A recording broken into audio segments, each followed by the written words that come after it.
ഒരു രക്ഷയില്ലാത്ത ഇടിയും മഴയായിരുന്നു കേട്ടോ.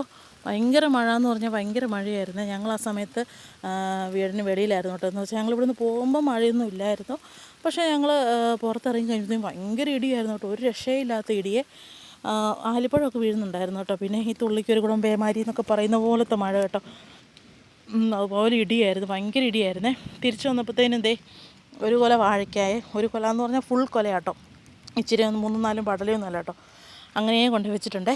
പിന്നെ ഞാൻ കാണിച്ച 3 മാങ്ങാപ്പഴമില്ലേ, അത് കാണിച്ചു കഴിഞ്ഞാൽ വലിപ്പം മനസ്സിലായാലാത്തതുകൊണ്ട് കേട്ടോ ഞാൻ വെയിറ്റ് കാണിച്ച് 3 കൂടെ 2 കിലോയ്ക്ക് മേലെ ഉണ്ട് കേട്ടോ. അപ്പോൾ ഇതാരും കൊണ്ട് വെച്ചെന്നല്ലേ, ഞങ്ങളില്ലാത്ത സമയത്തൊന്നല്ല കേട്ടോ.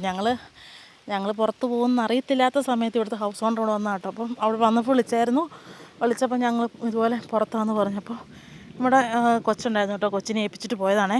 അപ്പോൾ ഹൗസ് ഓണർ എന്ന് പറഞ്ഞാൽ നമ്മൾ വാടകയ്ക്ക് താമസിക്കുന്ന വീടാട്ടോ. അപ്പോൾ അവിടുത്തെ ഓണറാട്ടോ. ഓണർ കൊണ്ട് വെച്ചിട്ട് ഇവിടെ അടുത്ത് 2.5 കിലോമീറ്റർ അപ്പുറത്താട്ടോ സാറ് താമസിക്കുന്നത്. അപ്പോൾ സാറോടെ കൊണ്ട് വെച്ചിട്ട് കൊച്ചിനെ ഏൽപ്പിച്ചിട്ട് പോയതാട്ടോ.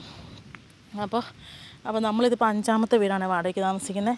അപ്പോൾ പൊതുവേ വാടകയ്ക്ക് താമസിക്കുന്നവരെന്ന് പറയുമ്പോൾ, അതായത് നമ്മുടെ വീട്ടിലാണെങ്കിലും നമ്മൾ വാടകയ്ക്ക് കൊടുത്തിരിക്കുന്ന വീട്ടിലാണെങ്കിലും അല്ലെങ്കിൽ പുറത്തുനിന്നുള്ളവർക്കാണെങ്കിലും വാടകയ്ക്ക് താമസിച്ച് നിൽക്കുമ്പോൾ ഒരകൽച്ച ഓൾറെഡി ഉള്ളതാട്ടോ. അത് നമുക്കറിയാവുന്ന കാര്യം. നമ്മൾ അത് കുറേ നാളായിട്ട് ഇങ്ങനെ 4-5 വർഷമായിട്ട് നമുക്ക് അറിയാവുന്ന കാര്യം കേട്ടോ. അപ്പോൾ ആ ഒരു അകൽച്ചയൊന്നും സാറ് കാണിക്കാറില്ല കേട്ടോ. അത് ഭയങ്കര ഒരു സമാധാനം കേട്ടോ. നമുക്കൊരു സമാധാനമാണ്. നമ്മളെങ്ങനെയോ ആയിക്കോളട്ടെ, അല്ലെങ്കിൽ മറ്റൊരു വ്യക്തി പറഞ്ഞിട്ടായിരിക്കുമല്ലോ നമ്മളെ അറിയുന്നത്. അപ്പോൾ അങ്ങനെ ഓരോരുത്തർ പറഞ്ഞു കൊടുക്കുന്നതനുസരിച്ചിട്ടായിരിക്കുമല്ലോ ഓരോ സ്ഥലത്തെയും ഓണേഴ്സ് നമ്മളോട് പെരുമാറുന്നത്.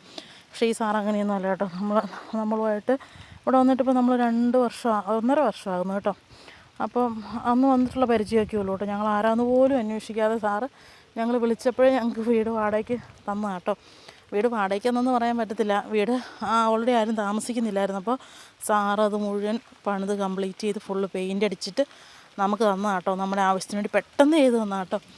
അപ്പോൾ അങ്ങനെയൊക്കെ ഒരു കഥ കേട്ടോ.